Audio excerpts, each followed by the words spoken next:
useful to you. I mean, I have nothing against hedonism, don't get me wrong. I just want it clearly understood, we're going to toot this up and have a good time, not that this is part of the spiritual quest. And the most terrifying drugs are the most harmless, specifically DMT. DMT is so like what's already in your head that it clears within 5 minutes. That's a very good measure of how toxic a compound is how fast can your body identify it, deanimate or dealkylate it, and return everything to equilibrium. Psilocybin you come back into focus after about 6 hours. Ayahuasca, which uses DMT and an MAO inhibitor, it turns over in about 4 to 6 hours. So what bothers me about all these new drugs is that they are escapes from the obligation to do strong drugs. I think that the great popularity of cocaine is because nobody ever disgraced themselves on it, Nobody ever started babbling about how much they regretted what a jackass they were. And that's what these psychedelics do. They make you get down and grovel in the dirt. God, I had this trip in Hawaii that was just horrible, where it was saying, you think you're such hot stuff, you won't even get off your ass and go shit in the field. I want to see you grovel, man. You sit up in front of all these people and pontificate on how it's all put together. Face me now in the darkness and tell me how it's all put together. I just hate it, It puts me through the ringer. But nothing else is really useful, Adele.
Yes, I think you're right. The problem is that it's in my experience, it's very prone to abuse. The people who propose it are reluctant to tell you how much they do it because they know how damning that information would be about their position. I mean, I'm not talking about anybody in particular. I've just observed this, that you say, well, you're telling me your patients respond wonderfully to this and that you see the dissolution of neuroses and this sort of thing. This is wonderful. By the way, how often do you take it? Oh, 3 times a day, and you've been at it for 1.5 years. I see. You must have your neuroses fairly well dissolved by this time. It's a different issue, I think. Therapeutic compounds in, as Adele says, the correct settings, the hands of skilled therapists. God knows we all are neurotic, and that's fine. But but this spiritual dimension, this ingression into these ancient, alien information fields which orient you to the bones of the planet and the plan that has the galactic plan, if you want. This is a whole different issue. I use Rupert's theory to explain to myself why the organic psychedelics are so much richer. It's just that with the new drugs, they haven't taken enough people yet. And so, to speak to a drug which no one here has yet cared to defend, ketamine. I've done ketamine a number of times, and my impression is always of this marvelous skyscraper filled with these vast Karistan-carpeted rooms and water coolers every 20 doorways. But where is the stuff? Where is anything? No one has moved in. Apparently they're finding it hard to let because it's just empty. And you move from room to room, and the emptiness is a kind of ecstasy, an exaltation. I love those angularities and the ketamine bit. But the final thing, the final conclusion is too heavy a physical impact, too heavy an impact on the immune system, clings to you too long, and too state-bounded. And by state-bounded, I mean, how much can you bring out of it? How much can you bring out of it? Not that you have to communicate it to your friends or your lover, but how much of it can you communicate to yourself 24 hours after it's happened? The whole goal, it's a shamanic thing. It's to go to the well at the center of the world and recover the pearl and return with the pearl. If you can't return with the pearl, you're not a good shaman. I mean, it was a good try, and nobody makes it every time. But that's the bottom line, yes.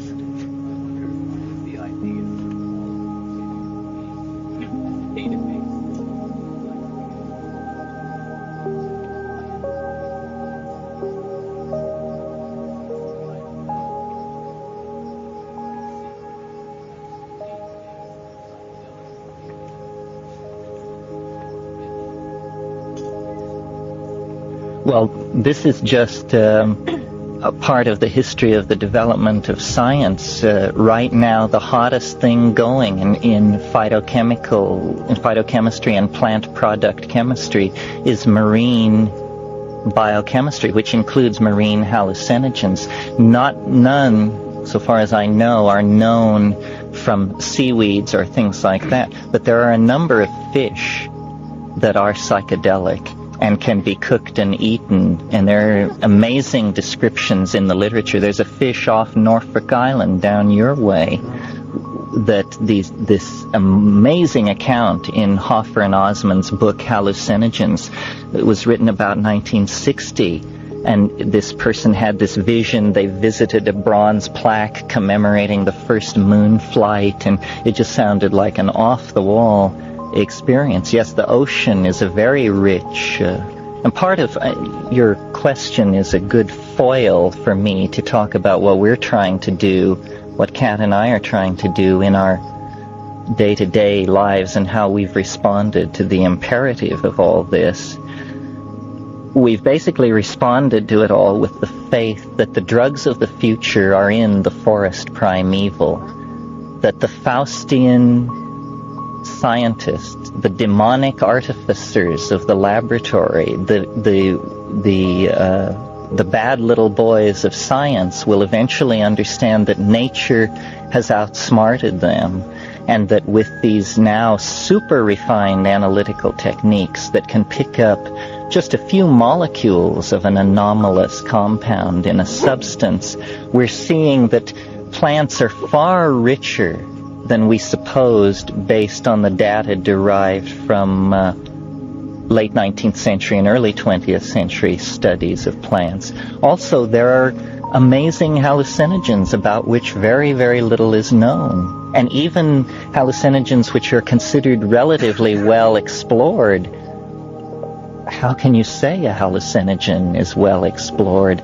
The ayahuasca complex in the Amazon is fascinating.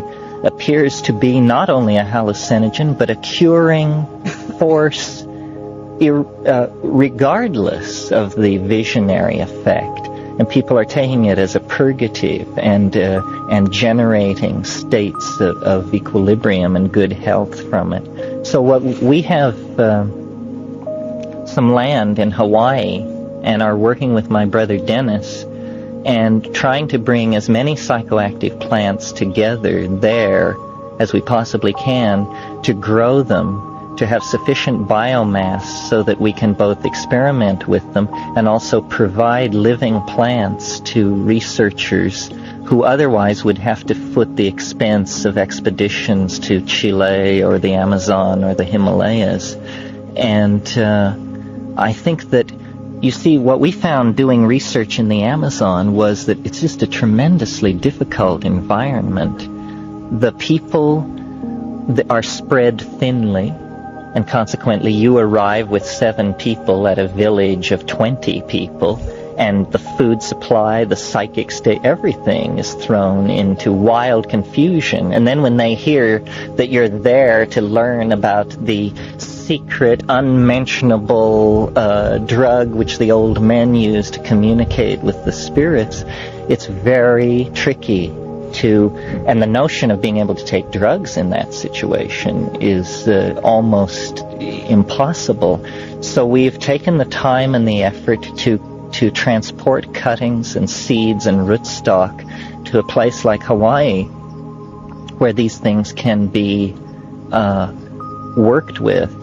And if any of you have any contribution, financial, physical, or simply in the form of encouragement for this kind of a project, we would appreciate it. We want to set up a data bank that links a number of botanical gardens throughout the world and then search the herbarium data and actually get a grip on what is claimed to be hallucinogenic, and then to separate these things out, cultivate them, provide a setting for people to take them in.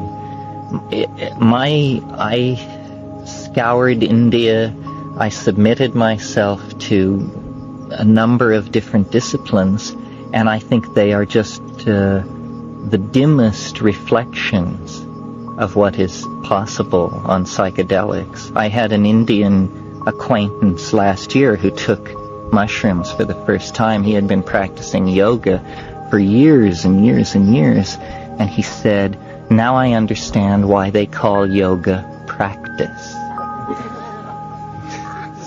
So, Dawn.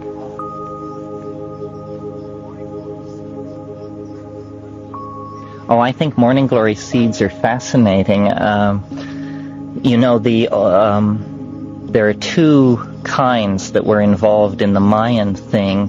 Ipomea purpura is the one with the black crescent-shaped seeds, and you have to take a lot of those, about 200 or more, and that's the one that you can find actually sold as an ornamental seed in seed things, although it's covered with poison, but you can grow them out and get clean ones. But that was the one that they took when they couldn't get the one they were really into, which is called Filtliltsen, and is Revia coriambosa. It's been recently reclassified to Turbina coriambosa, and there they only take 13 seeds. Another one is Argyria nervosa, which is a Polynesian morning glory with no known history of human usage, but actually in terms of per gram weight effectiveness is the strongest plant hallucinogen known. I mean, it only takes 8 seeds of Argyria nervosa, and if you do 10, there's a cardioactive glycoside that will really make you think that you've tied on to a rattlesnake. So it's not one to push. Yes, when we were in Mexico last winter at the cenote of sacrifice at Chichen Itza, there were blue morning glories growing, and I collected a number of seeds, and we're growing it out in Hawaii because Rupert and I have an experiment going to see if in fact the morphogenetic field, that the Mayan consciousness as expressed in the glyphs and the art and the architecture is actually resident in the thing, which you would certainly expect it to be. Many people have told me that on peyote you just can't stop the flow of Aztec imagery and that sort of thing. I haven't experienced that, but it certainly is what you would expect if you take Rupert's ideas seriously.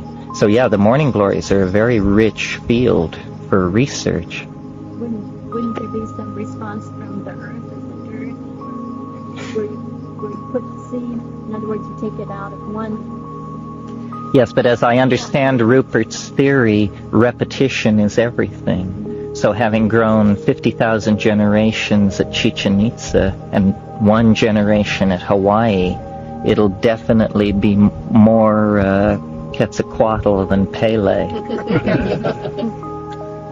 I see mushrooms that are real thick stems with volcanoes and sometimes cats stay bottoms and they have different properties, and whether they're all bounded together it's the same. Nobody knows. See, chemical analysis is not done at that level. Certainly. Do you notice any difference in the thick stems and tops or the No, there are strains. There are strains. You can notice differences, but I've never correlated it to physical size and things like that.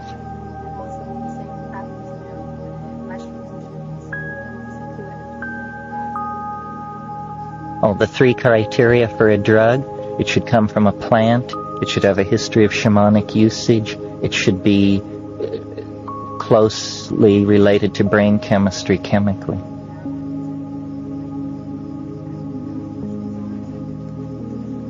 Yeah, see, serotonin is 5-hydroxytryptamine, and your brain is full of serotonin. And interestingly, the human brain has more serotonin than any other. Serotonin increases as you ascend the mammalian phylogeny, and psilocybin is 4-phosphoryloxy and N-dimethyltryptamine. So when the phosphorus group comes off at the blood-brain barrier, and then it's a very close analog of serotonin, and is probably antagonistic to serotonin. When you take ayahuasca with an MAO inhibitor, the it's serotonin that is being inhibited. You know.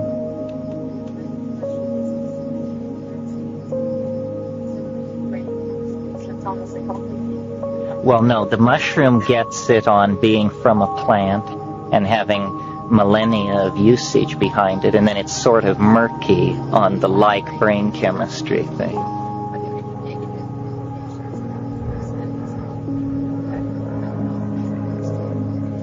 No, there have been claims that it made you age quickly. Some people find it difficult to take because of stomach cramps. All I can say about that is that next to your brain, your stomach is your most heavily innervated organ of your body. And if we're going to stimulate the central nervous system, there's no way we can avoid stimulating the nerves in the wall of the stomach.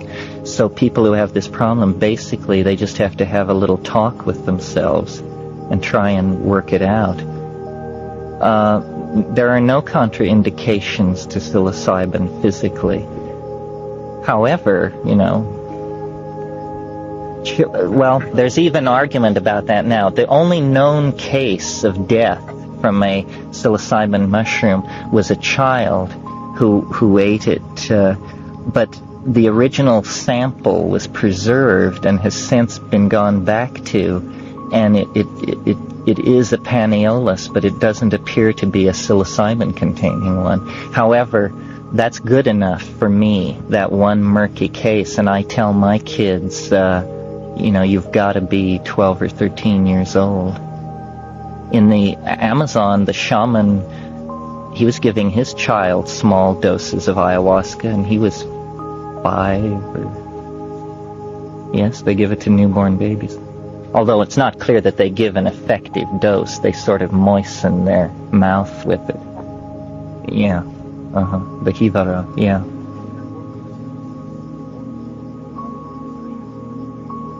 Right. Well, that's really my brother's area.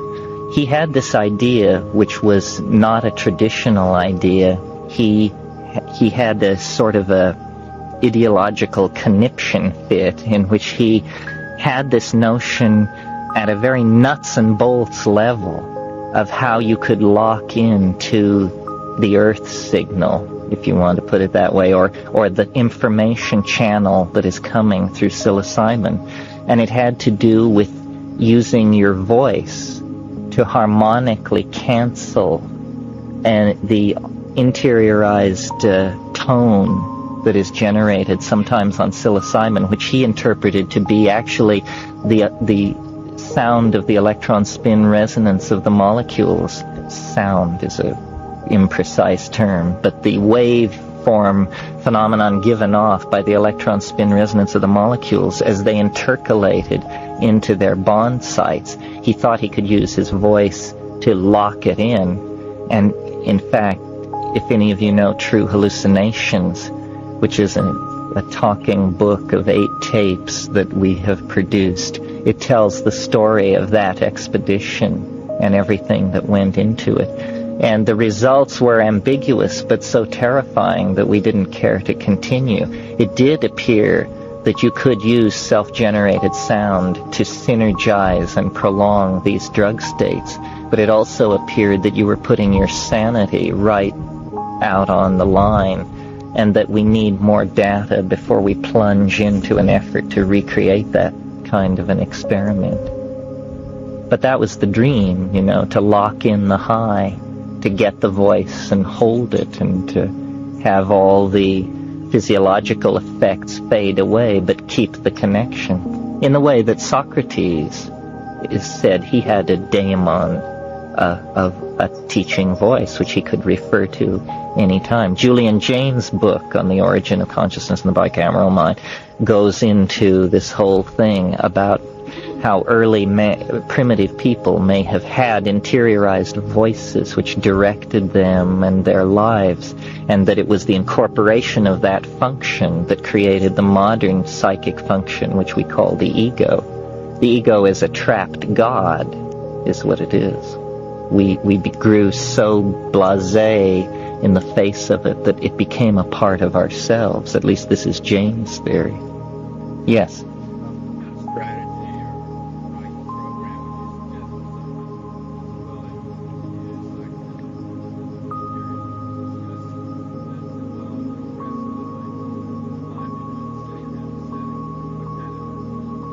How do you do it, you mean?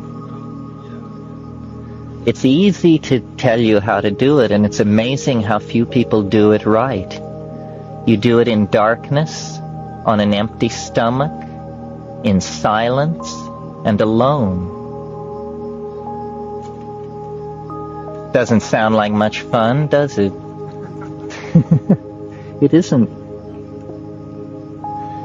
Yes, although to really see, psilocybin works in darkness. The visions.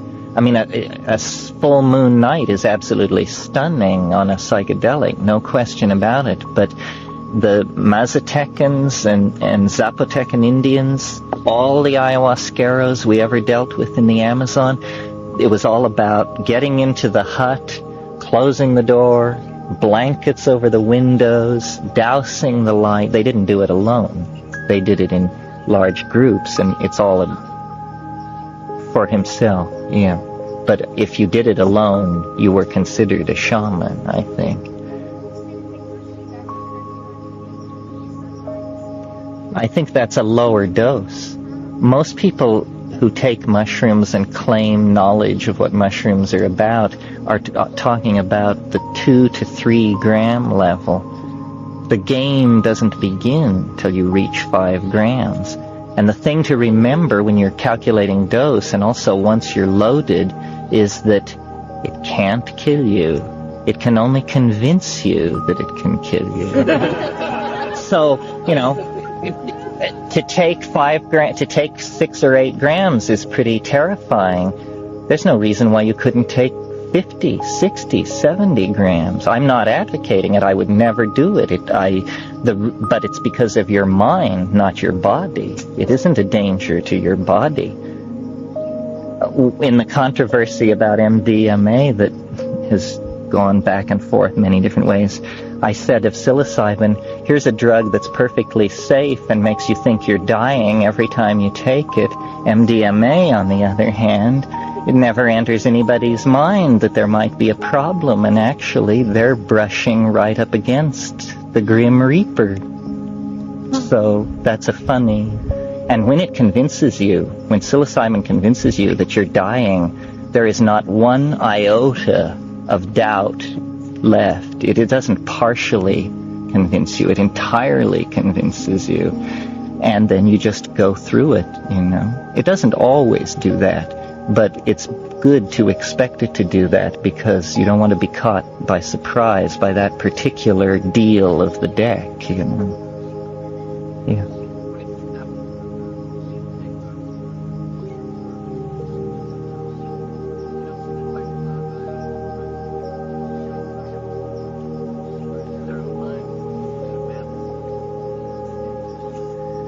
Well, no, it's real alarming to me if somebody doesn't recover their baseline of consciousness in a pretty big hurry. This is an unknown area. No one knows what schizophrenia is. People may have unusual metabolisms. They may have unusual food habits. They may simply be delicately balanced. If somebody tells me that they have visions on the natch and have all their life dealt with elves and flying saucers, and I don't urge a heavy program of psychedelic involvement. It seems superfluous and maybe destructive. I am just a stone, you know. I just cling to the baseline of consciousness. It takes a great deal to move me off it, and I never hallucinated on LSD unless I would smoke a lot of hash and do a bunch of exercises, and it was just very elusive. And so I don't advocate, in fact, drug taking. I think that what we lack is a professional shaman class. And, you know, I won't speak to audiences more larger than this because I don't want to even be perceived as leading some kind of crusade. I don't think that we should convince people who haven't taken drugs to take them. I think if we think drugs are a good thing, we should take more of them. The real problem is to get people to take enough.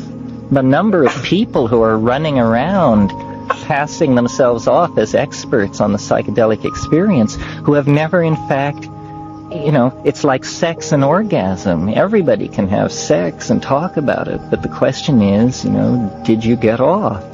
And it's totally subjective and elusive, very hard to talk about. Unless you watch somebody who's stoned, you can't tell whether they got off or not. So we need to build a consensus about what the psychedelic experience is. If we had a more tightly shared consensus, these questions about ketamine and MDMA and all this couldn't even arise. They are clearly a different branch of the tree and not directly related to shamanism, which is about plants.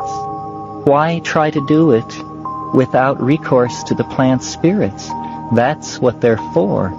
So, Adele.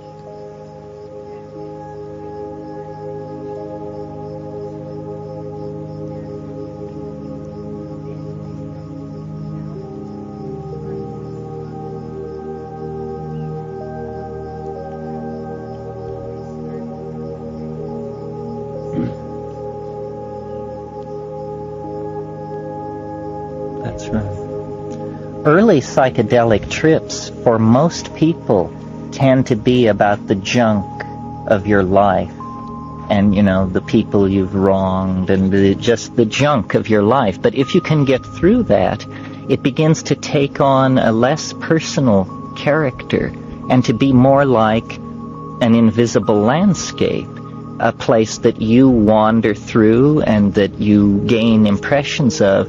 But it's only in the early phase, and then once those knots have been untied, then you can voyage and see clearly the invisible landscape rather than only see the knotted skein of your own hang-ups. Marty, did you want to say something? Yeah, I want to address the fact that taking a lot and doing it by yourself. The cosmic psyche is changing so fast that scares me some too. I think in moving from the patriarchal to the matriarchal, we go through what the Buddhists say, not that, not that, not that, and finally we find out who we are.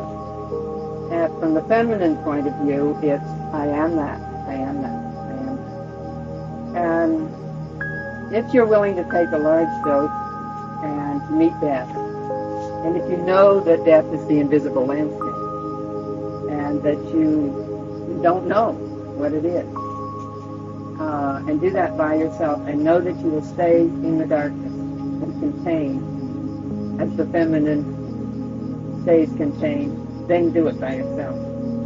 It often is good to have a guide or somebody who would sit outside your door if you don't want them in there, but somebody that would remind you that you decided you want to do this, and you don't need to tell the world that death is wonderful or something. That's good advice. What you have to arrange is that the other person is not distracting you. That's all, and that's what I mean by taking it alone. It's just very, like, I almost never take psychedelics with anyone other than Kat, because I just worry too much about the other person. I just cannot stop myself from worrying and listening to their breathing, and it just totally hangs me up. And some people don't have that problem. I have friends who are therapists, and I just say, how do you do it? How can you do it? How can you watch somebody go through these things and not be drawn in? So I'm the kind of personality who's subject to the transference, and I don't expose myself to those situations. This trip that I had in Hawaii, I thanked God that somebody was there, that Kat was there specifically, because just the sound of her voice completely ameliorated a whole spectrum of hard to describe but very icky things that were threatening to overwhelm me. And I don't have trips like that very much where I need somebody there, so it was fortunate that it was like that. But no, I'm not advocating that if you've never taken mushrooms, you go up on a mountain in the dark and take 8 grams. I mean, it might be good for you, but I'm not advocating it, because it might not be good for you, But eventually, Plotinus called the mystical experience the flight of the alone to the alone. And there is something about that. The last dance you do alone, and it can't be otherwise. The main point out of all these statements about drugs and this and that is, if it doesn't scare you, it's not worth doing. And it certainly scares me every time. I mean, I don't want you to think there's nothing heroic about it. It's just terrifying, and it's the only form of terror I will submit to. I will not jump from airplanes. I do not shoot the rapids. I do not rock climb. I'm a bookish person. But I will submit to that terror because it seems to make sense. But it isn't unterrifying. It is exceedingly terrifying. That's where I think it lies. And that's why these questions of abuse and all that can't arise. God, nobody abuses these drugs as far as I can find out, unless they do too little, unless they are 1 grammers or something. Well, it's 4:44.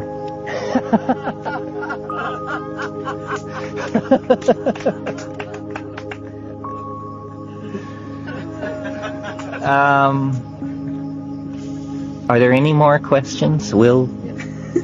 Kat, would you like to? Please.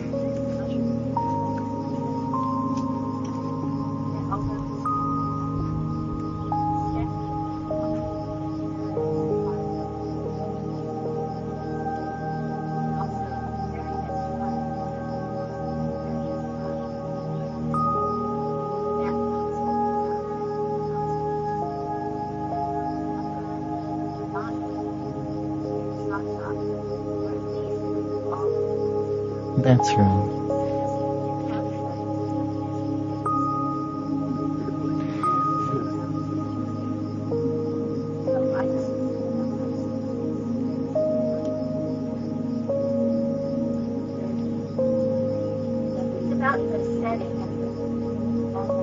Yes, what you bring to it. And what the way is going to be. Yes.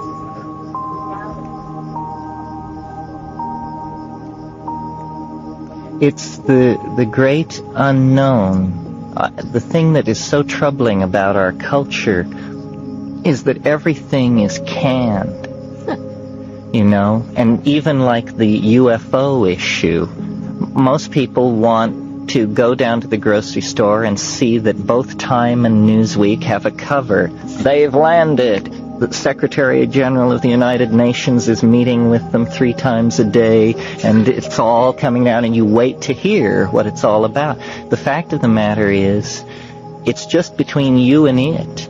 You know, it's not going to come through the Secretary General of the United Nations. It's between you and it. And psychedelics are about the immediacy of experience, not the dull, humdrum, repetitive daily routine of meditation and yoga and all of these things, but the immediacy of experience at a white-hot level, just the very unresolved magma of being, and the notion that millions, billions of people go from birth to the grave without ever touching that, unless they touch it in those last few moments of life, is heart-rending.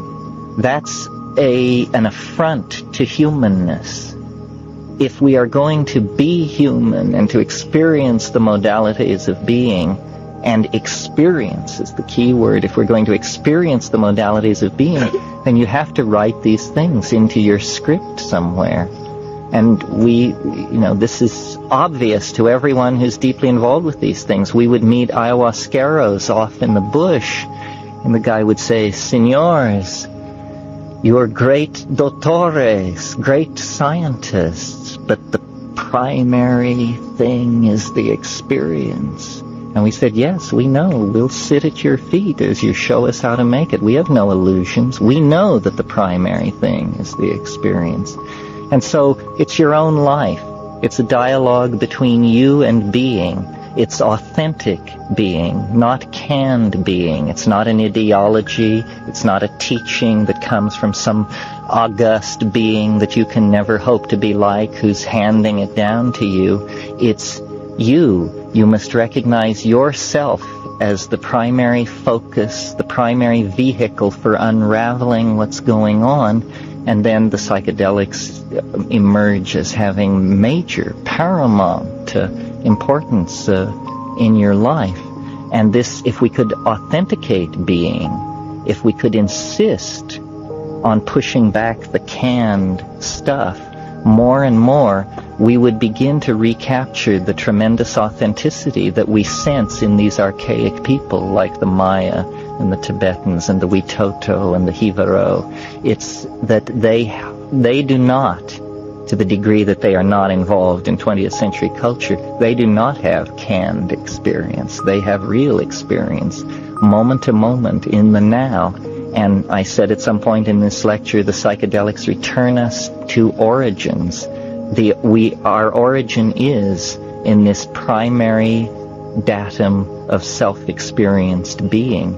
Civilization has clouded and occluded this, but if you don't recover it by some means, authentic being will elude you, and authentic being is what the inner health and dynamic harmony that we're all working for is about. Well, thank you very much for your attention and for your peer review, and good luck to all of you.